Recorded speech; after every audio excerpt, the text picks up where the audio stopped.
Chiefs' biggest weakness, a deep dive analysis. The Kansas City Chiefs have dominated the AFC West, cementing their status as perennial contenders and back-to-back Super Bowl champions.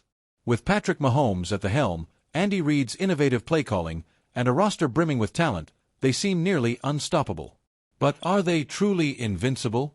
Every dynasty has a chink in its armor, a vulnerability that opponents can exploit to dethrone the kings. This analysis uncovers the Chiefs' biggest weakness and provides a tactical blueprint for teams looking to conquer the reigning AFC champions. The Chiefs' biggest weakness: defensive inconsistency against elite passing attacks.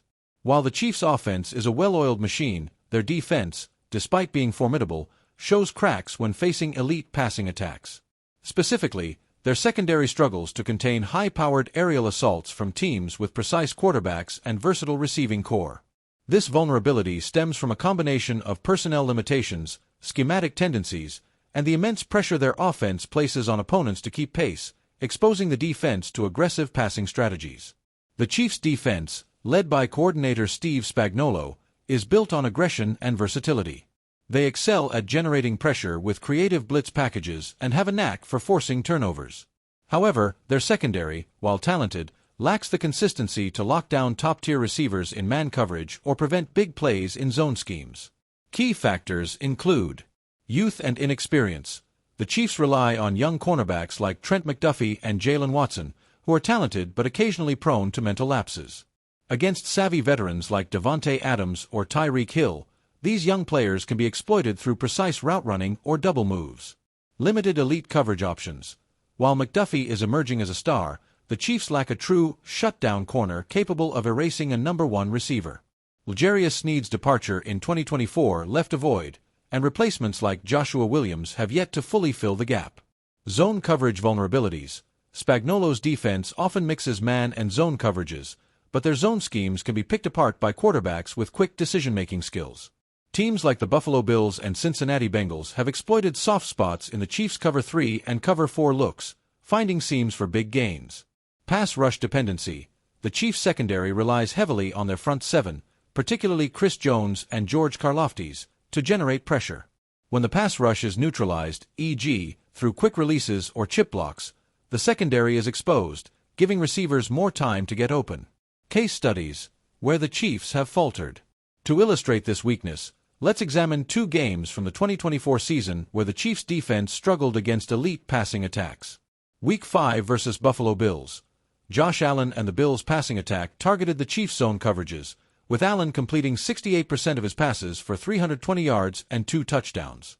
Receivers like Amari Cooper and Khalil Shakir found open spaces in the middle of the field, exploiting mismatches against linebackers and safeties. AFC Championship versus Cincinnati Bengals. 2023 Joe Burrow carved up the Chiefs' secondary for 286 yards and 2 touchdowns, frequently targeting Jamar Chase and T. Higgins in one-on-one matchups. The Chiefs' aggressive blitzes left their cornerbacks on islands, and Burrow's quick release negated their pass rush. These games highlight a recurring theme. When facing quarterbacks who can read defenses pre-snap and deliver accurate passes under pressure, the Chiefs' secondary struggles to keep up. Tactical blueprint. How to exploit the Chiefs' weakness. Opponents looking to dethrone the Chiefs must craft a game plan that targets their secondary while neutralizing their strengths.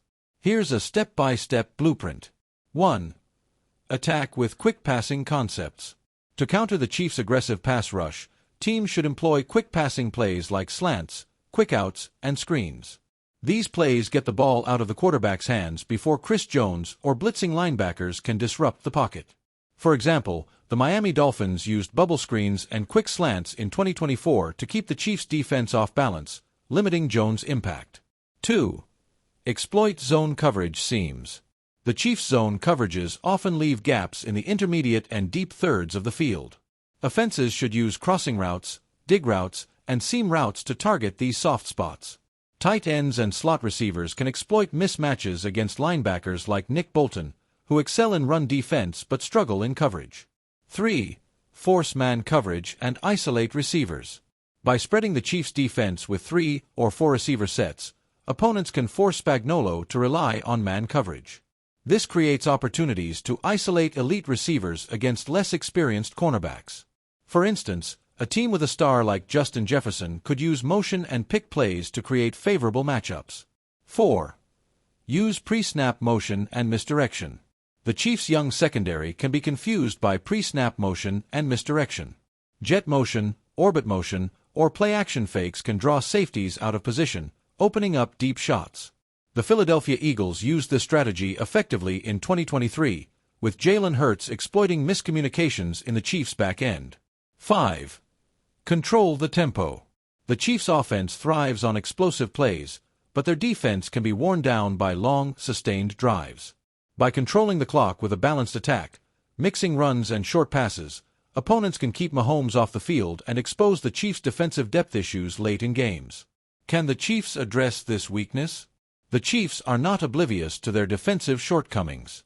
General Manager Brett Veach has prioritized depth in the secondary, drafting young talent and signing veteran depth pieces.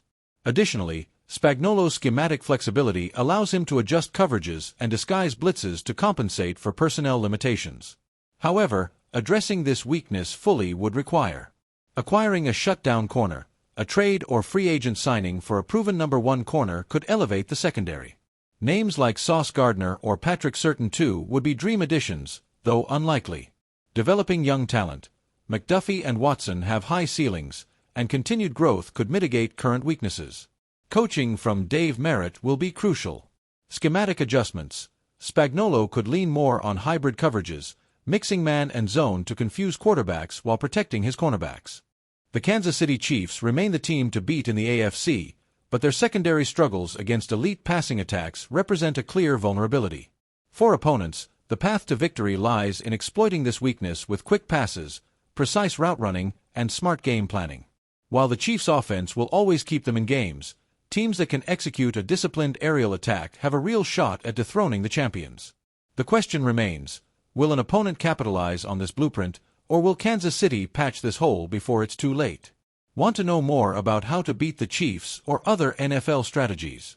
Stay tuned for more deep dives into the game's biggest questions.